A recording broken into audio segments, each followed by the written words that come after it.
And just a reminder that Donald joining us now is Georgia's Secretary of State Brad Raffensperger. He was first elected in 2018 and then overwhelmingly reelected in 2022. You may recall former President Trump's infamous 2021 call to Raffensperger in which he asked the Secretary of State to find him 11,780 votes to try and overturn the 2020 election results. And Mr. Secretary, thank you so much for joining us. Will Georgia break a record? Good evening to you. Will Georgia break a record tonight? We already did. First of all, we had 5.2 million people vote in Georgia, which is a new record. We also had 4 million people show up to vote during the early voting process, which is another record. What I've shown, I've led Georgia so that we would have safe, secure, fast elections here in Georgia. And not just in Georgia, but the entire country. Well, congratulations on that. All right, if you just joined us, man, I'm back in here. We're talking about what the path to victory looks like for Kamala Harris. So you're going to see a lot of people talk a lot of different things. They're going to want to try and build up some kind of drama so they can get some clicks and all that good stuff. Here's the real, all right? Here's the real. If she wins Pennsylvania, Michigan, and Wisconsin, that's it. None of the South matters. Matter of fact, let me show you my chart. I come with data. All right. This is the 2024 election. Look at the map, okay? Assuming she loses Georgia, North Carolina, Arizona, and Nevada, that puts Trump at 268. Cool? If she wins Pennsylvania, Michigan, and Wisconsin, it is over. She's going to lose Wisconsin. Let's see something here. Let's see what historically it's been. Wisconsin was blue for Obama. Blue for Obama again. Oh, it went red for the Hillary thing. Uh-oh. And went back blue. So out of 4 elections, 3 went to the blue side. Hey, man. Like I said, here's our path to victory. It won't matter about anything else. She's not Hillary 2.0. That's crazy. Yeah. Like I said, it's expected, for the South to be red. That's typically how the South works. It's just the South, right? So I'm not typically worried about that.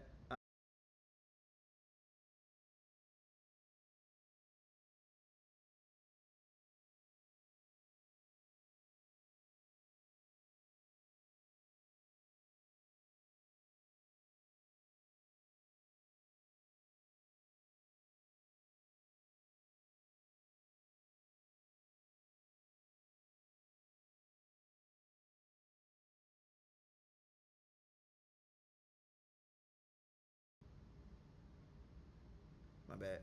We do know that Nevada and Arizona went blue last time. What's the difference this night going the same way? It's not going the same. What are you talking about? Look at the map. And matter of fact, they didn't even call Virginia. Matter of fact, I think I have Virginia as red. Oh no, Virginia's still blue. My brother in Christ, who has Frederick Douglass as their, okay. So yeah, 2020, here's what the landscape was in the South, right? 2024, come on now.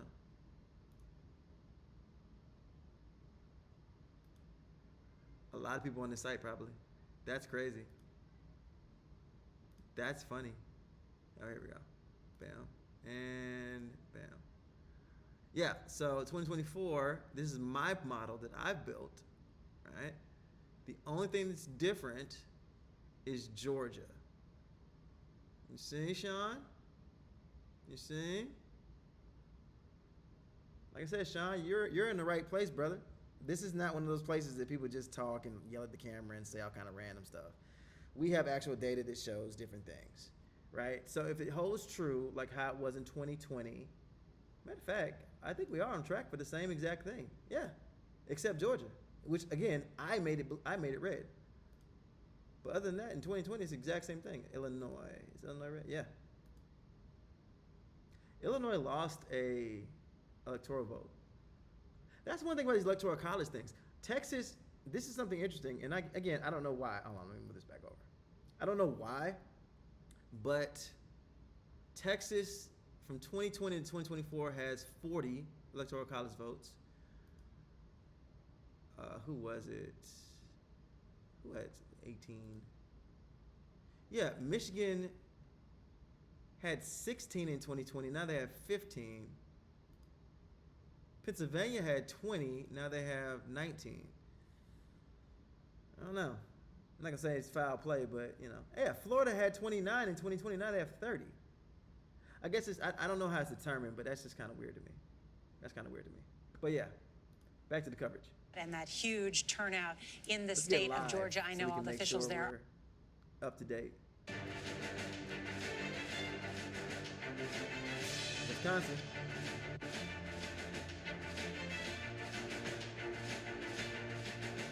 Wyoming doesn't necessarily matter. Wyoming got like 27 people in it.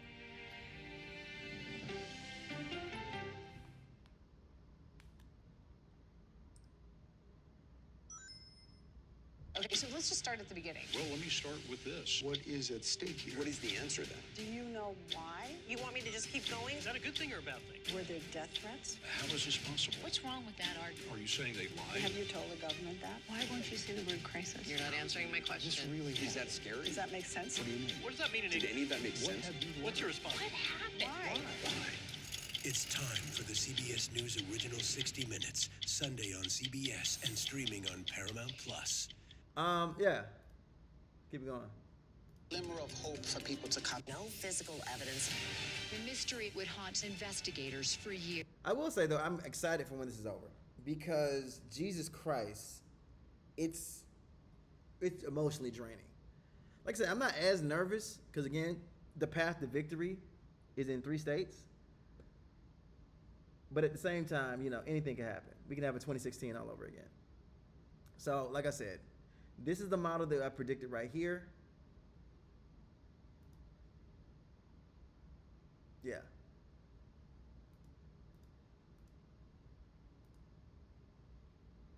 If this goes the way it is, then it's Harris all the way. She just needs these 3. And like I said, we're not even counting these. If we make these blue, I mean, it's 1,000,000% over at that point. If this holds true, yeah, it's 100% over at that point. But like I said, we got to see. We'll see.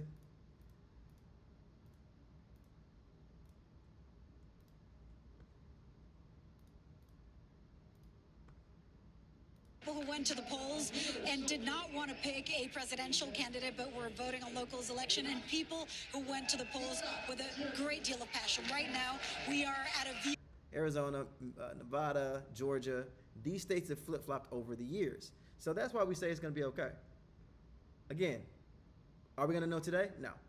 I want to also make that very clear to everybody. I want everybody to know that.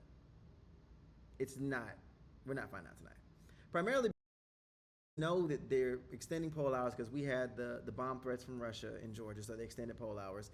Pennsylvania's been having voting issues and voting problems, so they're extending the hours as well.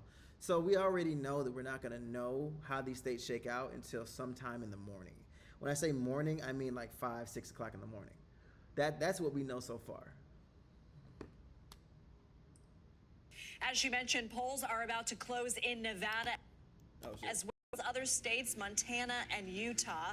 Stay with CBS News to watch the returns throughout the evening and throughout tomorrow. You're watching CBS News, America Decides.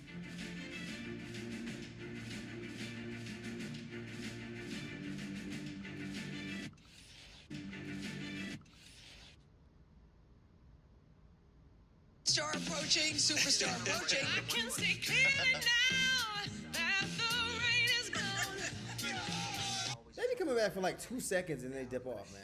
Path to victory will work. Okay, check it out. If she loses North Carolina,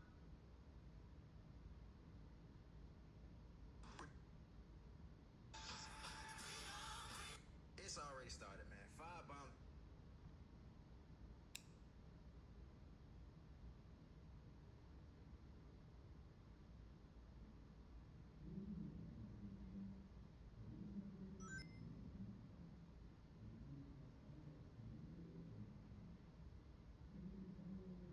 We're getting some numbers right now, but I want you all to be very clear on something. Typically, the South is very red, and we finished first.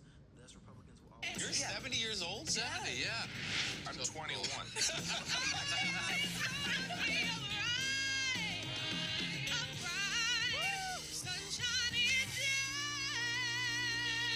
We'll see you.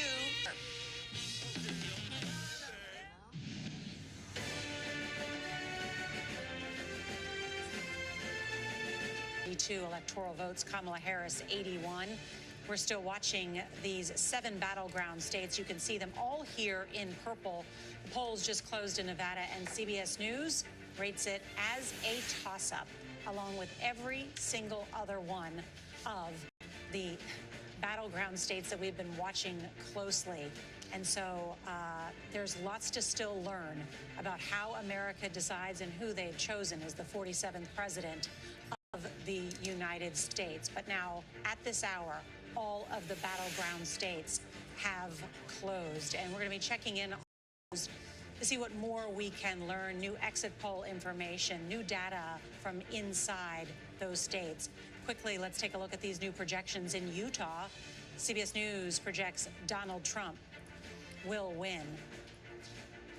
And CBS News projects the former president will also win in Montana. Montana has voted for a Republican in the last 12 of 13 presidential elections. Key Senate race there that we also are going to be watching closely tonight. And in Delaware, President Joe Biden's home state, CBS News projects Kamala Harris will win in that state. And let's take a look at Illinois. CBS News projects Harris will win there as well.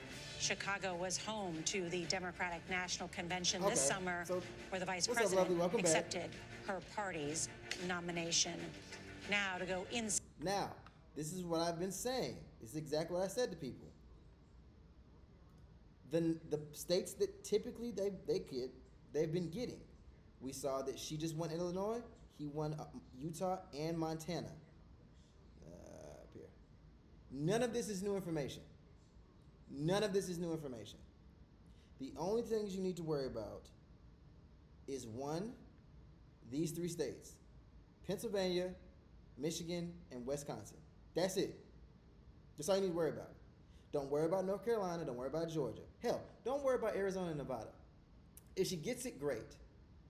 If she gets it, great. But she needs to get 1, 2, and 3. Don't worry about everything else being red. That's just how it goes. But they don't have that much buying power. Remember, keep this model in the back of your mind. The South is red, the North is blue. And if she holds true, she just needs to get Wisconsin, Wisconsin, Michigan, and Pennsylvania. That's it. I know it's tense. I know you all are, hey, I wonder what's going to happen. I get it. I understand. What we need to also look at, though, let's look and see how Hillary messed up, right? Let's look at how she lost. Let's go to 2016. Where did Hillary lose at? Well, she lost Arizona. She lost Pennsylvania. Matter of fact, boom, here we go. The 3 states I mentioned before. Let me get this back in frame. The 3 states I mentioned before. Pennsylvania, Michigan, and Wisconsin. They all went red. Plus the states I said don't worry about. North Carolina, Georgia, and Arizona. Nevada went blue, but it didn't matter. You see? You see what I mean? So it's very imperative we get 1, 2, and 3. 1, 2, and 3 is over. Don't even worry about it. Have a nice day. Enjoy your life. Great 4 years. But if any one of these 3 fall, it's not over, but shit. Like I said, man, I try not to get worried about such things.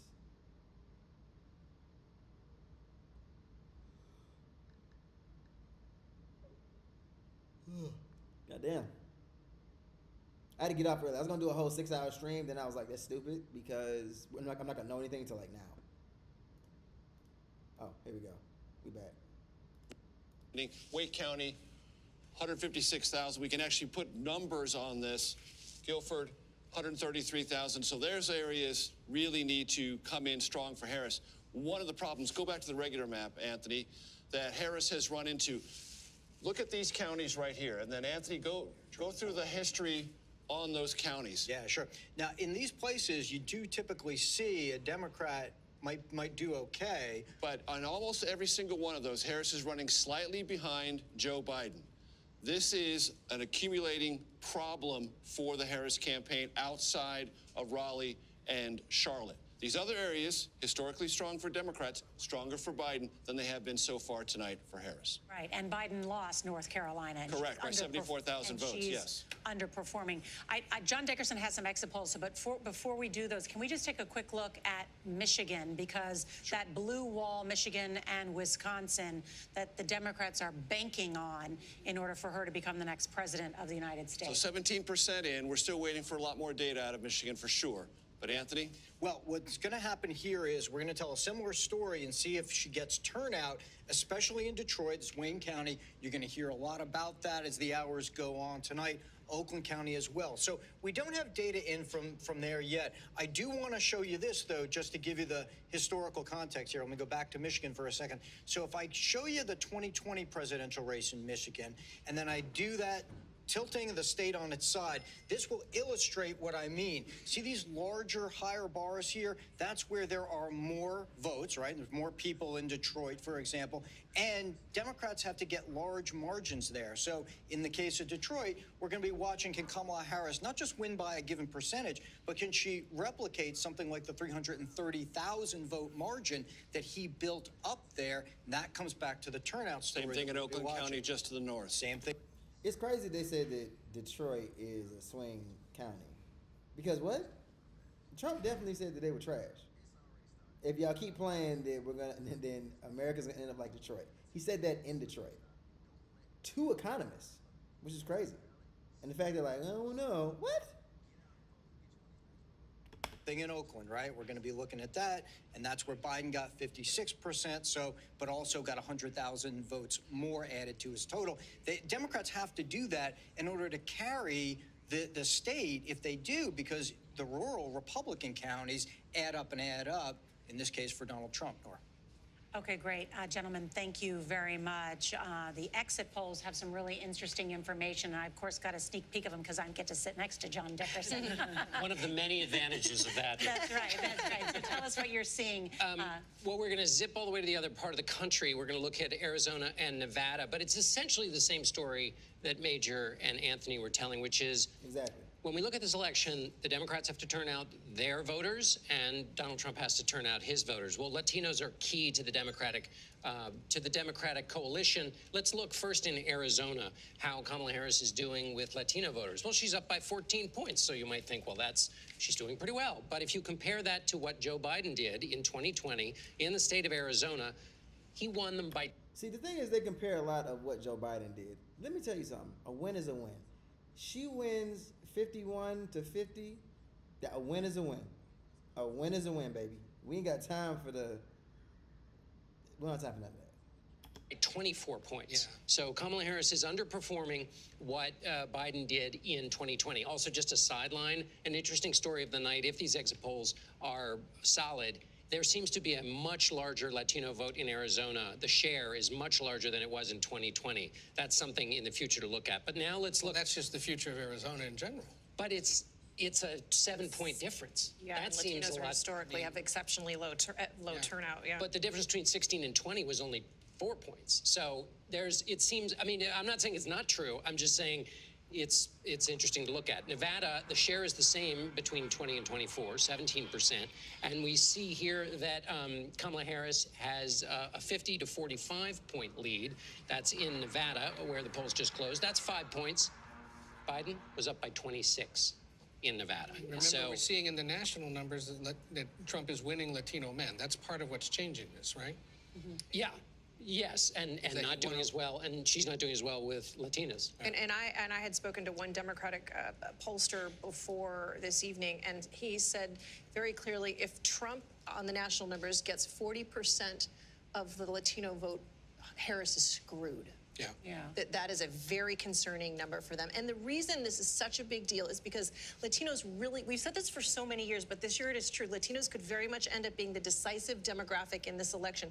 They're the largest minority group in the country. There are an estimated 36 million Latinos eligible to vote in this election. And when you were talking about election that is in the margins, by 1 point or another, like the one that we are following tonight in a state like Arizona, in a state like Philadelphia, it is this specific demographic that could make or break it for either side. That's the thing that I don't get. Latinos, it's a toss-up. How's it a toss-up? This man wants to do mass deportation. You're like, oh no, I'm an American citizen. You don't look like one to them. You don't look like one. So it makes no sense for you to be like, yeah, I'm good. I'm voting for Trump because I'm good. Like, you're not good. When the cops be like, where's your paperwork? You're gonna get offended. But you voted for this though. That's my thing. That's what I'm sitting here telling them. But for some reason they're like, I gotta vote red. For whatever reason. They feel like they made it. I don't get it. Just to give you the national Latino vote, Harris is up by 5 points. Biden won it by 21 points. That's the national number. So concerning to the Harris campaign. The point that you hear from whether it's Marco Rubio or others is to say, put the identity aside and look at the issue of the economy and border, and particularly the economy. I had Senator Cortez Masto of Nevada on the program on Sunday, and she was saying, look, Nevada is always going to be tight. You know, pointed to her own race, but she only won by about 8,000 votes in 2022. But when I pointed out to her, those demographics Trump seems to be edging in on, those without college degrees, those who are first frustrated about the economy, that fits her state as a profile. Nevada has the second highest unemployment rate in the country. Right. And so this is a place, as we get later on into the evening, we're going to be parsing these things very, very closely. One interesting just to remember is Nevada is the smallest electoral prize of the night, just six electoral votes. It is also the most diverse battleground state and also has more registered nonpartisan voters than Democrats or Republicans, but a state worth watching and certainly getting that new data. Robert Costa, I think you had some new reporting you wanted to share as well. Yes, just briefly, have been speaking to Representative Brian Fitzpatrick in suburban Philadelphia, represents Bucks County, a centrist Republican. He has long been a representative and political organizer in that area, a key area if Vice President Harris wants to win. He said Trump is now on track based on all of the returns he has seen to do better than expected in Bucks County, Pennsylvania. I was with Vice President Harris when she went to Bucks County. They've put a huge emphasis on that. When we look at Michigan and Wisconsin, labor is going to be key. Sean Fain, the head of the United Auto Workers, just told me moments ago that he believes labor is going to turn out in strong numbers, that they're going to hit their metrics they need in Michigan for Vice President Harris to do well. Notably, just got off the phone with Senator Ron Johnson in Wisconsin, a Republican. He's a little nervous about what the Democrats are doing in Milwaukee. He thinks they might have strong turnout there. He said it's very early in the night. He's also watching the suburbs of Milwaukee. But so far, Senator Johnson told me he believes ultimately the rural turnout in Wisconsin could put that state in the column for Trump. It's still early in the evening, but most notable in Bucks County, Pennsylvania, the centrist Republican there, Brian Fitzpatrick, no big fan of Trump, believes Trump is doing well. But isn't Bucks County the one collar county that Republicans have done well in? They have over the years, but so have Democratic presidents in recent cycles. But just recently, a Republican hasn't won it since 1992. Right. In the national, yeah. Let's check in now with Chief White House Correspondent Nancy Cordes with Vice President Harris at Howard University in Washington, D.C. Nancy? Nora, it's funny that Robert Costa just heard from Senator Ron Johnson saying he's a little nervous about Wisconsin. I just heard from a top Democratic operative who says he's worried about Wisconsin, too. And so I think the bottom line is that everyone is pretty nervous right about now. They're certainly nervous in this crowd here at Howard University. Unlike all the Kamala Harris rallies we've been to in the past few weeks, it's totally silent here. People are watching the screens. They're checking their phones. They're having hushed conversations. They're waiting for some good news, and they haven't seen any in a while. And the Harris campaign knows that. It knows that Democratic supporters across the country are getting worried. And so they are trying to reassure them that they are seeing some bright spots. And I'll just walk you through what they say those bright spots are. This is coming from Ian Sams, the senior campaign spokesperson. He says, first of all, that they are tracking slightly above expected support levels among suburban early voters in Georgia. No, that's not all. suburban voters, just early voters, but they're feeling good about that, still waiting to get more information. Yeah, I'm gonna pause real fast. It's just so weird to me. Did we act like this is somebody in the comment section just was saying, is this your first election? And I have to agree, because we act like this isn't how it goes all the time. Let me see, 2020, is there any difference?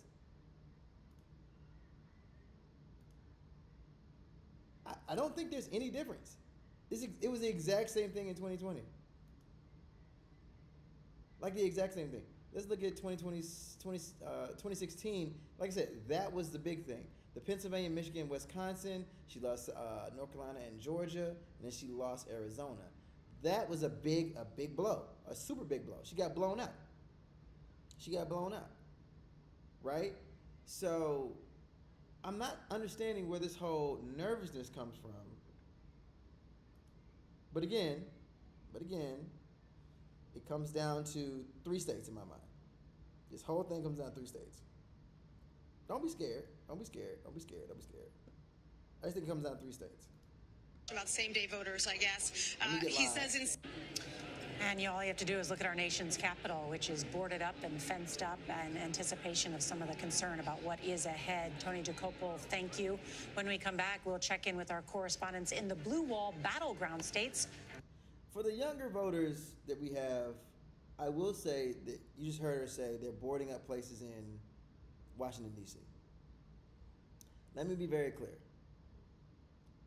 That has not been the case in previous elections. That was not something we cared about. That was never a thing. Obama, Mitt Romney, Obama, John McCain. It was, I lost. He's a great guy. I'm starting to do great things for the country. Have a nice night. That was it. There was no violence. Nobody boarded up a building.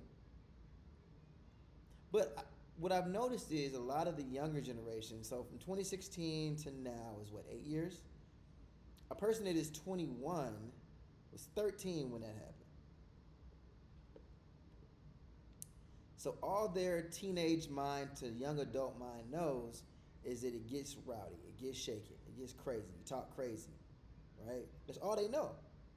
So you can't get mad at them for being like, oh, Trump is my guy, because they think this is how it's supposed to go. For someone like me who's 38, 8 years ago I'm 30.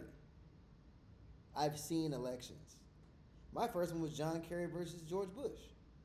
So I understand what decorum looks like. I understand what a lot of these emotions that people have are supposed to be quelled and brought inside.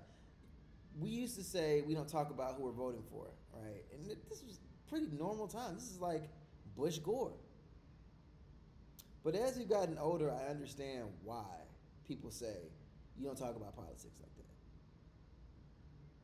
Because I can only imagine what they discussed back in the day.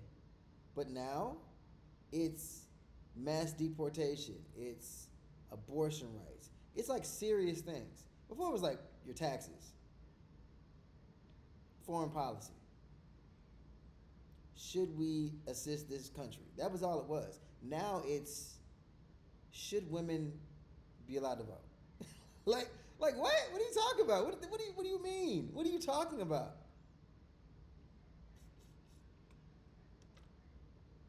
And I think we overblew the whole black men are going red thing. Because when the numbers started coming out, like the pre-today numbers started coming out, it was the same thing it always was.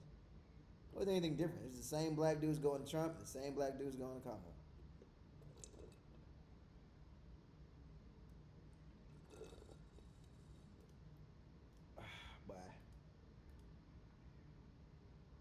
More uplifting ways to get you on your way. Plus, more sports, more weather. Clearly, more CBS Mornings. Plus,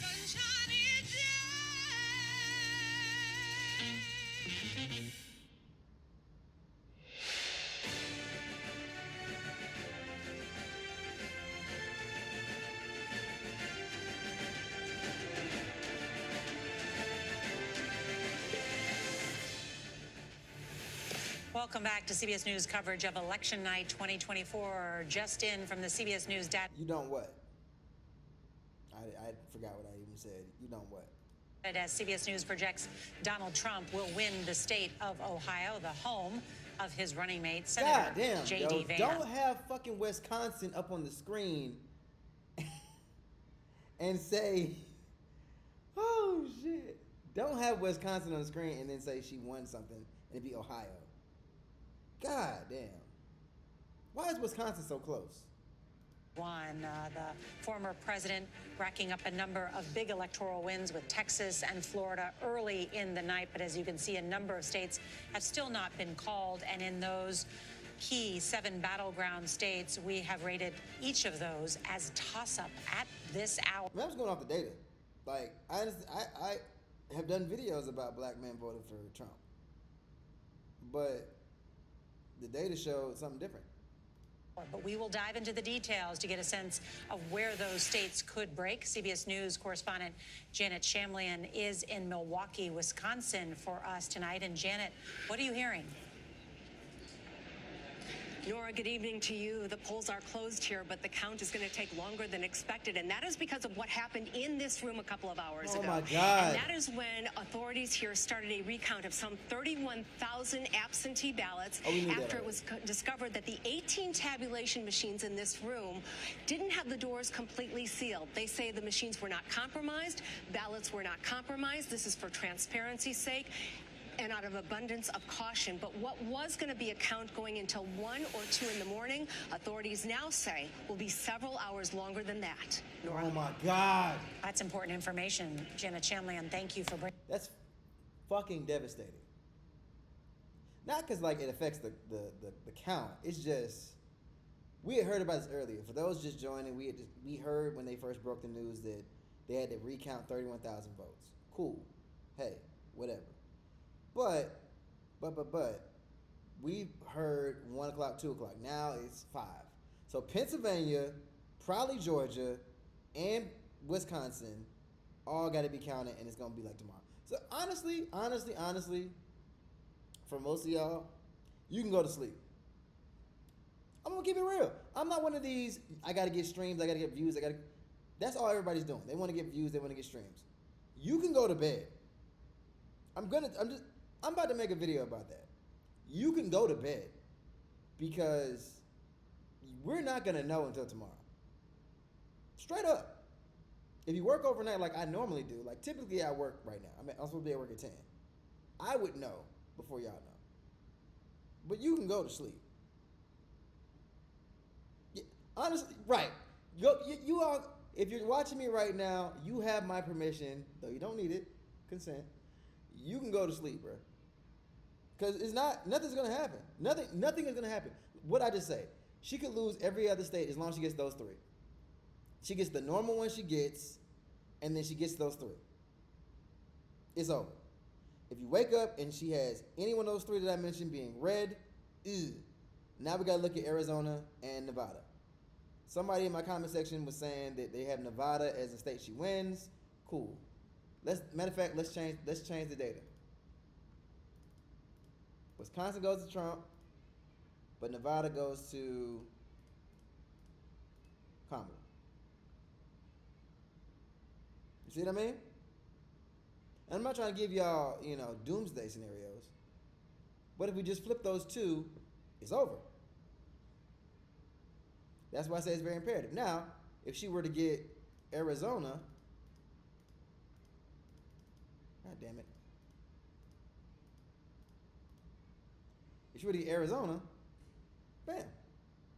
But you see how she needs 2 versus just the 1? So that's how that goes, right? When we flip the data a little bit, we see these 3 states are the biggest ones. I'm sorry, and Pennsylvania. I'm sorry, not these 3. These Pennsylvania, Michigan, and Wisconsin. Those 3. If those 3 fall blue, it is totally over. Don't worry about it. See you later. See you in 4 years. If any one of those 3 states goes red, it's a problem. It's a big problem. Anyway. Bringing that to us. National correspondent Jerika Duncan is in Detroit, Michigan. And Jerika, what are you hearing about turnout in Detroit and other parts of the state? Yeah, in Detroit, we're hearing from the Wayne County executive that they're expecting turnout to be slightly below what it was in 2020. Now, there were projections that it could be about 53% of registered voters, but last check, about 50% or so. But the big story to me that looking at some of the data from Michigan is that the more people that turn out to vote, the more likely it is that a Democrat is to take this state. But still, a lot of votes have not been tabulated just yet. The UAW president took the stage not too long ago, encouraging people, trying to create that celebratory mood, telling me earlier today that they feel confident in the strides that they've made, knocking on over 300,000 doors in the last couple of weeks of this campaign. Nora? Tarika Junkin, thank you so much for that information. Senior White House correspondent Weijia Jiang is in Philadelphia, Pennsylvania for us tonight. And Weijia, we're so interested in what's happening there in Philadelphia and in the greater state of Pennsylvania. I just spoke with a source close to the Trump campaign that says the Trump campaign believes that they have overperformed in these rural counties.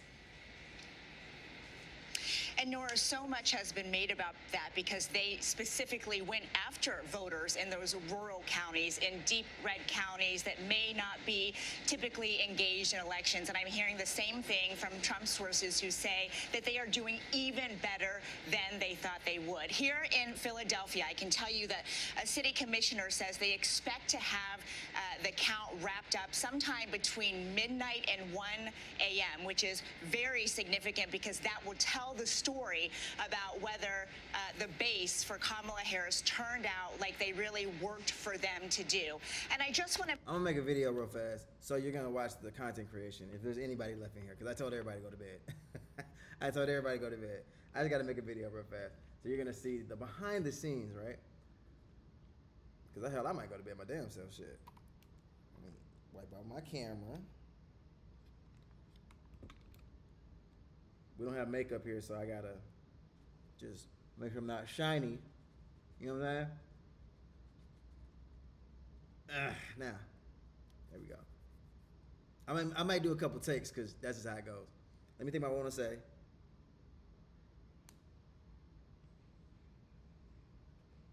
You can go to bed. You can go to bed. I'm gonna tell you why. There are 3 states that are currently gonna have recounts. Right now, we know Georgia, they had their bomb threat. So they're, see, there you go, this first one. You can go to bed. You can go to bed. Let me tell you why. 3 states have to do recounts. The first one, Georgia, they had the bomb threat from Russia. So now they have to do a count that would go on through the night, probably about 5 a.m., 6 a.m. Pennsylvania will also have to do a count. They had situations with their voting machines. So now they have to count and it'll probably go to 6 a.m. Also, Wisconsin. Wisconsin has 31,000 voting. Fuck! I almost had it. Anyway, but this is what it is. This is politics. This is content creation too. You're gonna keep recording stuff over and over and over and over and over and over. You can go to bed. Trust me. You can go to bed. Let me tell you why. There are 3 states that are gonna have to do recounts. The first one is Georgia. As you know, they had the bombing. I might do this later. It just takes a while because when I stream and talk, it's just when I gotta record it. I think it's me looking at myself. That's what it is. When I look at myself, I'm like, I can't. I keep fucking up. Look at Black Greek energy. He always motivates me to keep going. You can go to bed. Trust me, you can go to bed. The reason being, we have to do 3 recounts in 3 states. Georgia, they had their bomb threat. So now they have to do their recount because damn it, that's not why. One more time. This is the one. You can go to bed. Trust me, you can go to bed. There are 3 states that have to do their recounts. The first one is Georgia. Because of the bomb threat that happened earlier, now they extended the hours of voting. Because of that, they're not gonna know the number until early in the morning. Pennsylvania, they have to do a recount. They had a situation happen in one of their voting machines.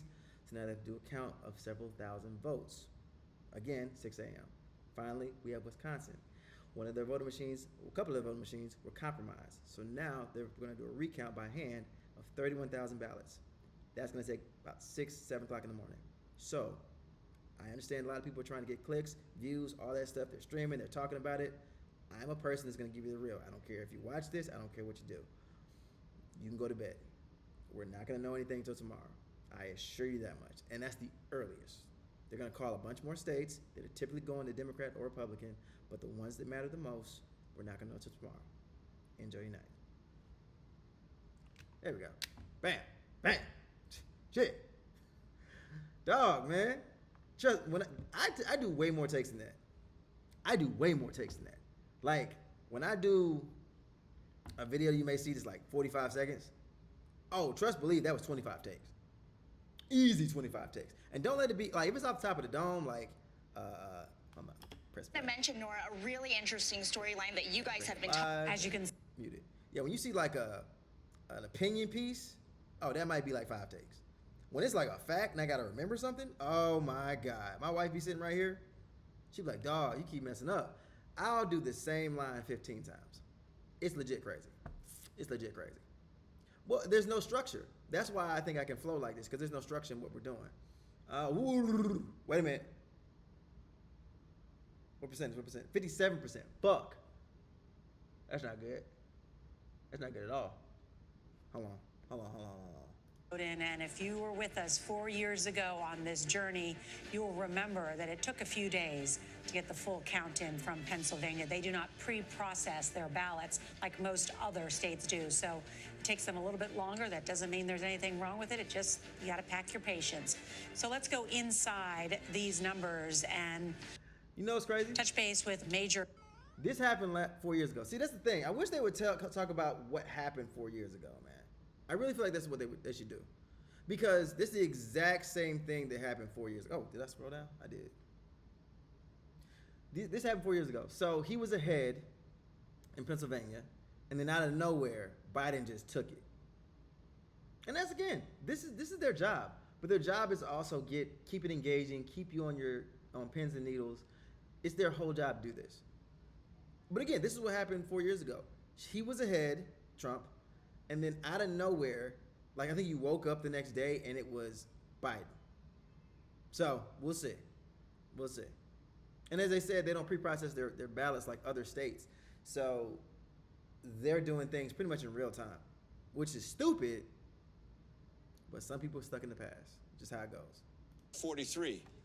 Philadelphia, 256. Allegheny County, 192,000. All of that is still outstanding. So how do we look at Pennsylvania writ large right now? We look at it this way. To prevail in Pennsylvania, claim those vital 19 electoral votes, Kamala Harris, Vice President, needs 52% of the outstanding vote. What is our current estimate based on the data? 54%. So she is in position currently to achieve victory in Pennsylvania based on the data set as we know it and as it overlays exit poll data and historical trends. That's where we are in Pennsylvania right now. Because you were saying there is still a huge outstanding vote, not only in Philadelphia and Pittsburgh, but what we call these collar counties. Precisely, the suburbs around Philadelphia. And let's look as Those are high population centers, and of course we know Trump does very well in the rural areas. So let's walk through some of them in that area. Here's Bucks County. Robert Costa was just talking about it. That's the current trend, only 34% in, but let's look at the historical. So right now, again, it's early, a third of the vote in, running slightly ahead of the percentages in Bucks County. Let's go right next door to Montgomery County, running a little bit ahead then. Again, 36% in. You don't want to draw too many conclusions. Not so favorably in Chester County, running a little bit behind there, but as you close you get to Philadelphia, running a little bit ahead. These are positive signs for the Harris campaign, at least initially. Also, Allegheny County, that's Pittsburgh, running slightly ahead of the totals there. And in Lackawanna County, Scranton, not running right next to former President Biden for obvious reasons, but competitive there. And in Luzerne County, running slightly ahead of Joe Biden. Those are somewhat soft, encouraging signs for the vice president, at least in Pennsylvania. But what about the rural counties that he may be doing even better than he did 4 years ago? So let's look at the ones that the Trump campaign was very focused on outside of Pittsburgh.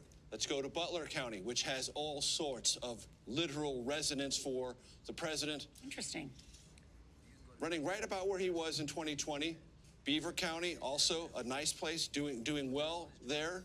Westmoreland County, even a larger concentration of voters, more strongly there. Washington County, competitive, doing, generally speaking, a little bit better or as well as he was right around Pittsburgh. Center County, Trump is running a little bit better than he did in 2020.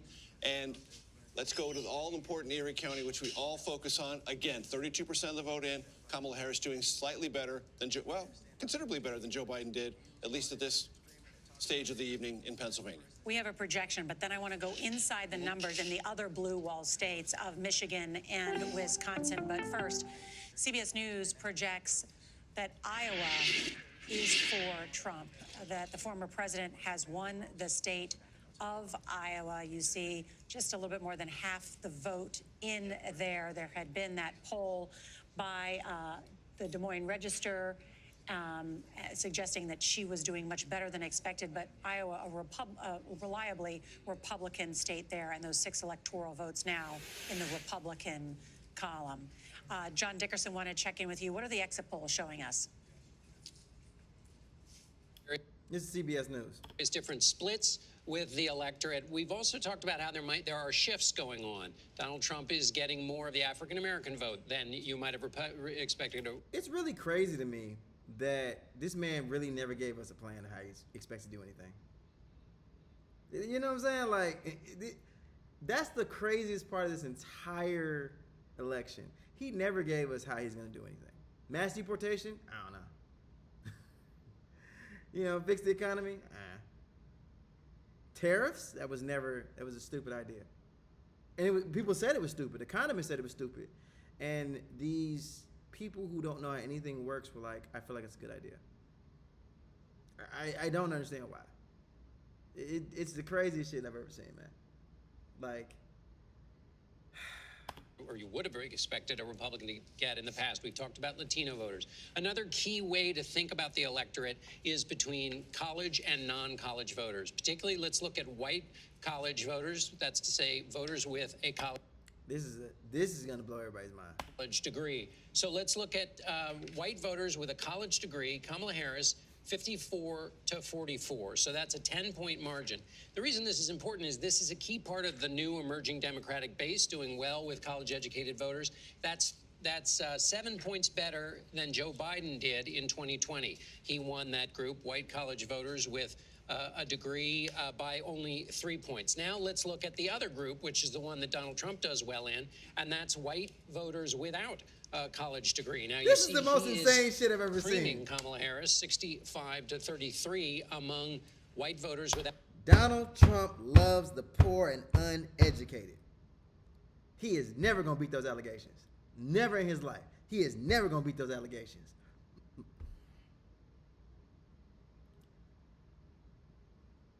Vote for president that are white with no college degree. Without a college degree. So that's a 32-point difference. But that's a little bit less than he did in 2020 when he beat Joe Biden with that same group by 35 points. So this is we see the shift happening. Kamala Harris overperforming with white college voters. Donald Trump doing essentially as he did in 2024, although a little bit worse.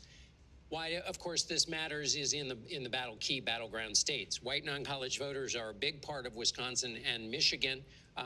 In those states, the picture is a little bit more mixed. Now, I'm not going to have exit poll slides for you or graphics, but just to give you a sense of the picture. In Pennsylvania, the picture we just described, where Kamala Harris is doing well with white college voters, she's doing 19 points better than Donald Trump in Pennsylvania.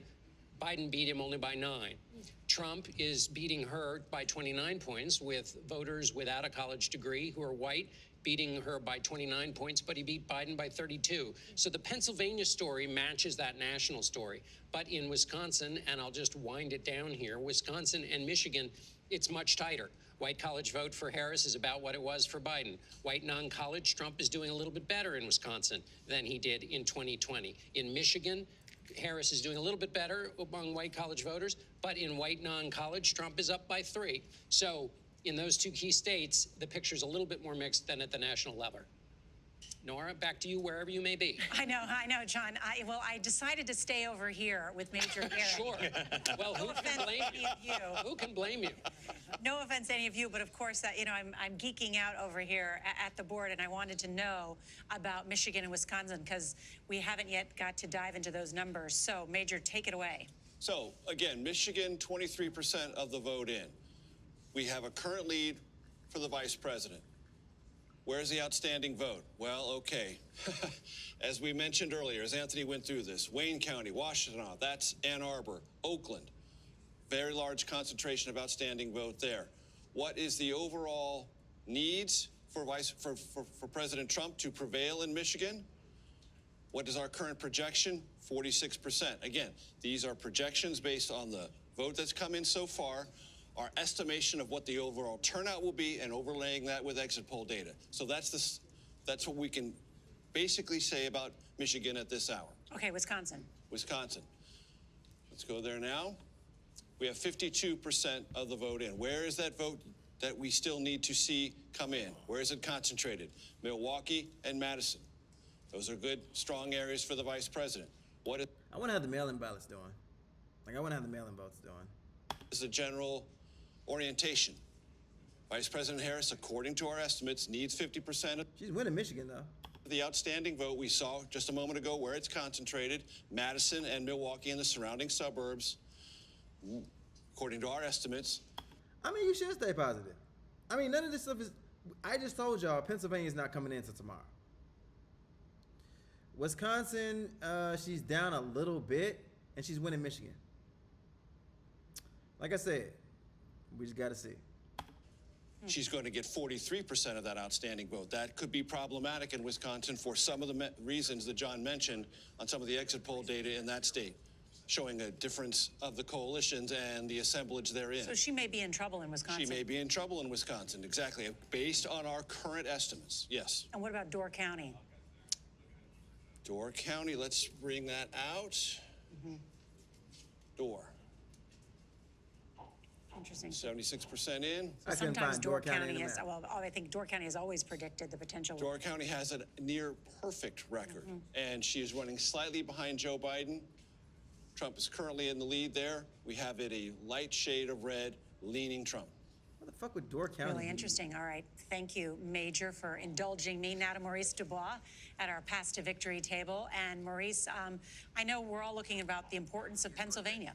We sure are, Nora. Thank you so much. Let's first take you through where we stand right now. We are at 201 for Donald Trump, 91 for Kamala Harris. But if we look at the beginning of the night, this is where we expected and will expect the votes to go throughout the evening. Red states for Trump, blue states for Kamala Harris. She started with 226. He started with 219, and what we believe to be likely based on past experience and past voting.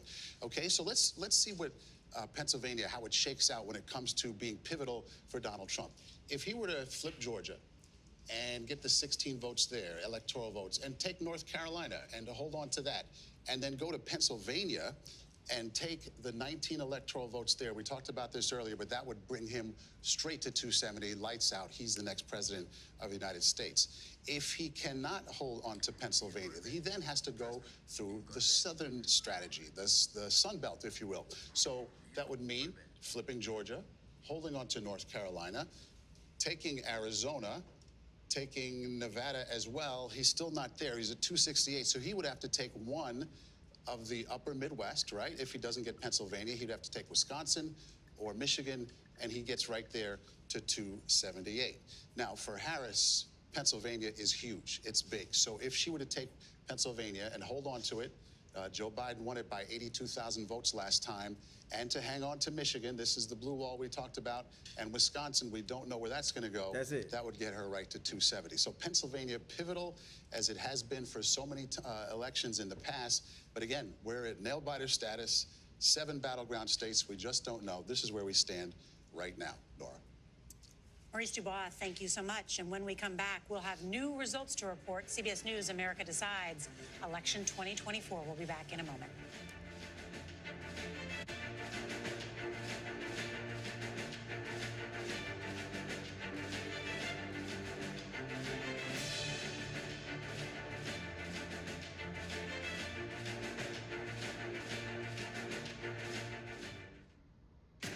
CBS News election information at your fingertips, including full access to interactive election maps, push alerts on major races, plus breaking news and 24/7 streaming coverage. Get the free CBS News app now.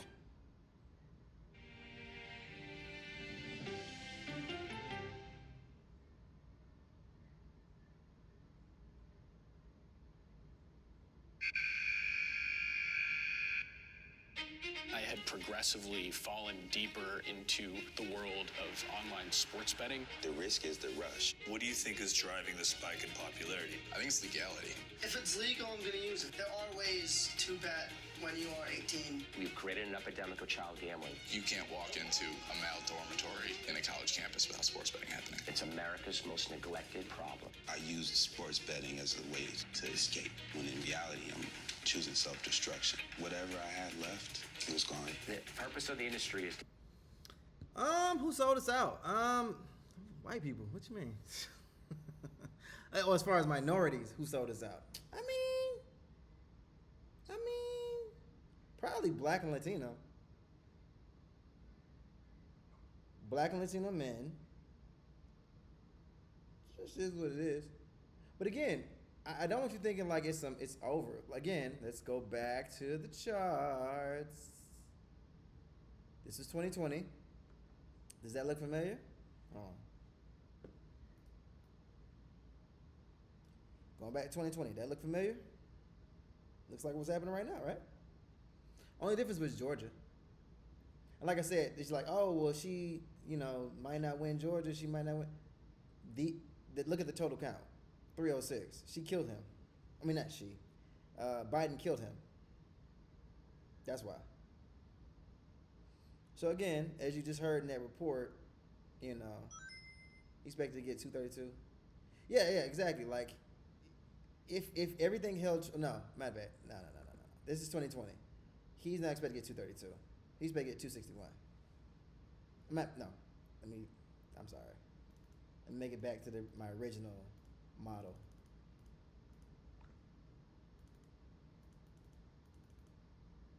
There we go.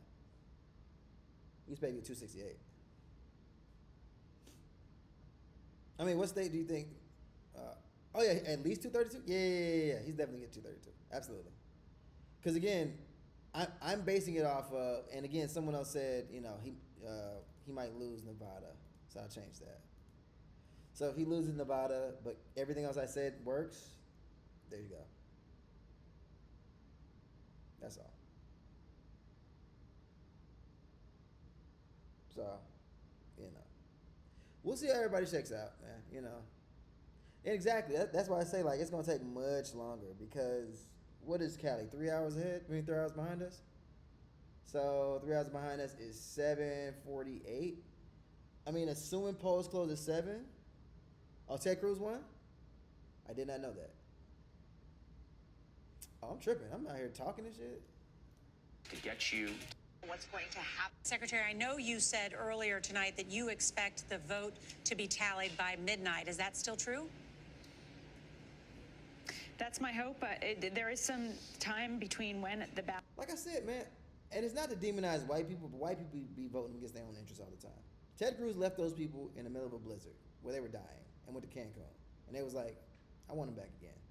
You got to understand, America is like the grandchild. Like the grandparent put into work, pulled themselves off in the bootstraps, turned them into like a tycoon, and then yada, yada, yada. We're born, and we didn't do anything cool. We weren't educating ourselves. We weren't the smartest or the best or anything like that, but we were told we were.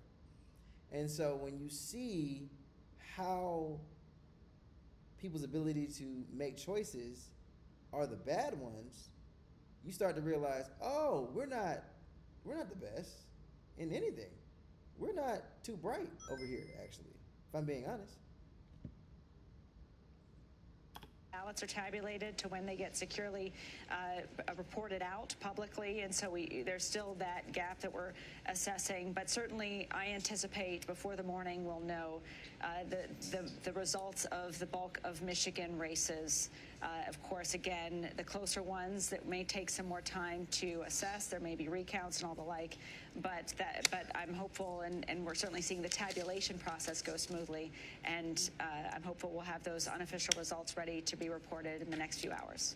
And Secretary, Donald Trump tweeted earlier this evening that there was heavy police presence in Philadelphia and Detroit. Is there any truth to that? No, there isn't, neither in Detroit or in Philadelphia. To the extent that there is a law enforcement present anywhere in our city, it's to really ensure our election officials are protected. But people have been I mean, yeah, Ted probably got his ass beat during the debate. Matter of fact, we watched the debate. God, dog. But it didn't matter. These people love misery. They'll be like, yeah, our Texas grid failed numerous times. People died, and they're like, you know what? I want that again. It's America. America's not the best. I just heard this for the first time. Let's check. Hold on. Yeah, we know there were 4 bomb threats made to precincts and 1 to an office building, our office building in Lansing. All of those were investigated and debunked and essentially treated like swatting attempts. No one was really significantly disrupted. No voter was stopped from voting, and things continued apace and continued smoothly, in part due to the fact that our partnerships with law enforcement enabled. He has 900,000 more votes. That's what I'm saying, bro. People are dumb. A quick investigation, a quick response. Away from the Democrats. I know a lot of folks talked about that might go the other way after maybe Donald Trump's comments or other comments that they'd heard, but nope. In fact, that is going back towards Donald Trump right now. So all in all, the other thing that's really important here is it looks like turnout is also tracking to be a little lower. So between that little bit of a vote shift, between the Hispanic vote shift that we're seeing so far and the fact that it's tracking a little bit lower on turnout, right? Might even come in at under 700,000, at least right now. None of that bodes well for Kamala Harris, and that's your local level dive into Philadelphia.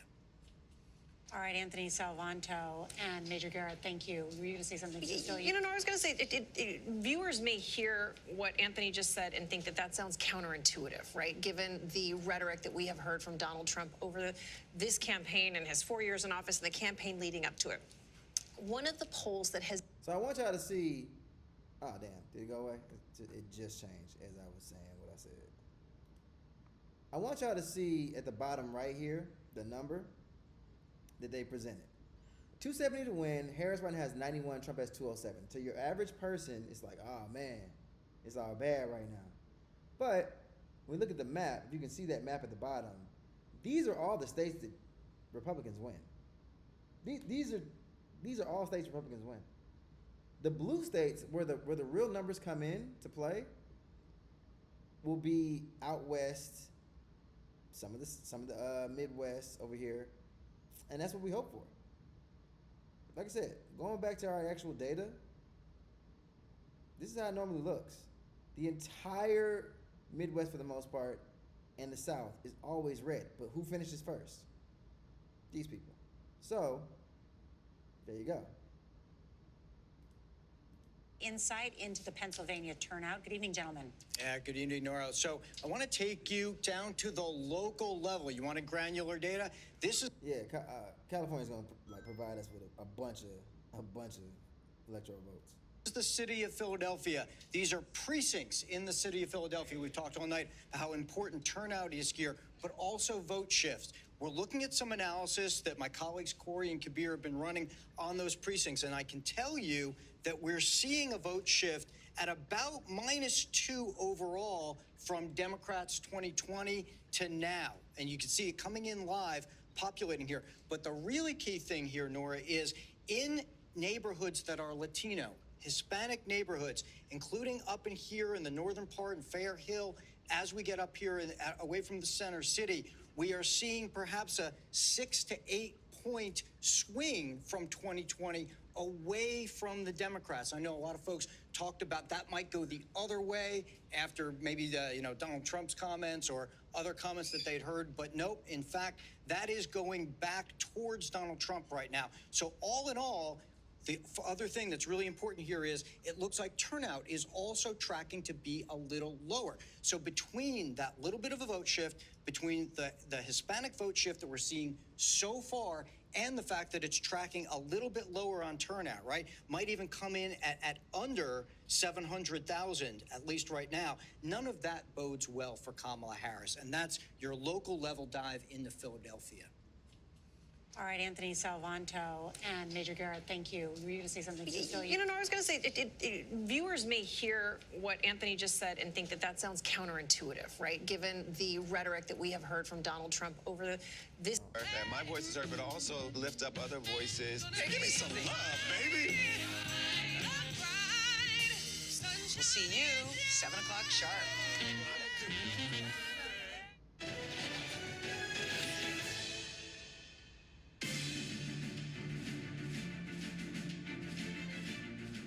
I'm Lindsay Reiser at the CBS Broadcast Center in New York with coverage of CBS News America Decides. Most voters in Arizona cast ballots by mail, and election officials estimate that results could take about 2 weeks to finalize this year.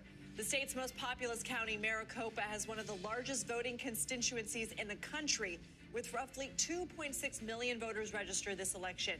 Let's get more from CBS's Chris Van Cleve in Phoenix. Chris, good to see you. What can you tell us about the early vote? Yeah, well, Lindsay, of those 2.6 million registered voters, we have returns of more than 1.1 million that have been posted. Now, the early vote, particularly this first batch, these were ballots that were returned well in advance. Those tend to lean Democratic, and that's what these are showing. We expect several of the races to tighten up as more and more of the votes come in, particularly the day of voting, which tends to lean Republican. Chris, there's also an abortion ballot measure voters are deciding. What can you tell us? Yeah, so in early voting, that is passing by a 2/3 margin. We spoke with the supporters of that measure. It would codify abortion as a right in the state constitution. They feel very, very optimistic based on these first returns that this is going to pass here in Arizona. Interestingly, though, we talked to Congressman David Schweikert's team. He's a very pro-life Republican. There's been a lot of talk about whether that would make him more vulnerable. His team believes this allows Republicans to vote their conscience and vote their party and re-elect him in District 1. So that's one of the races we're watching, because that, in theory, should be a very close race. How about the Senate race? How's that shaping up? Well, right now, CBS has it leaning Ruben Gallego, the Democratic challenger, over Kari Lake, who is a local television news anchor, well known here. She ran for governor unsuccessfully 2 years ago. But we also expect that margin to tighten up as more votes come in. But right now, CBS News has that leaning as a Democratic hold. Chris, any of your sources there saying when we might know result of some of these big races, including the presidential race in Arizona?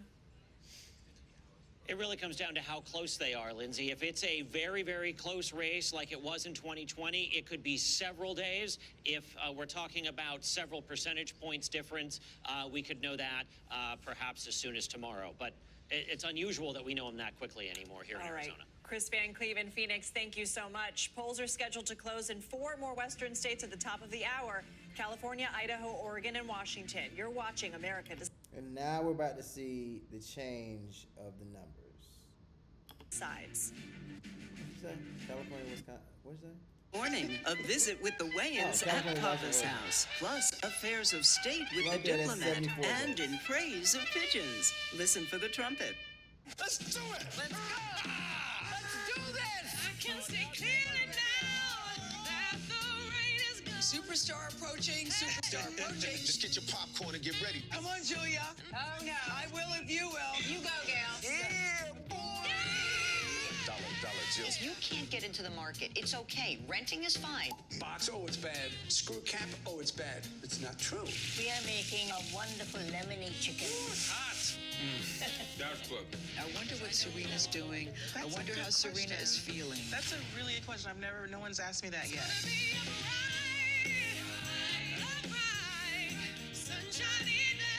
You're 70 years old? 70, yeah.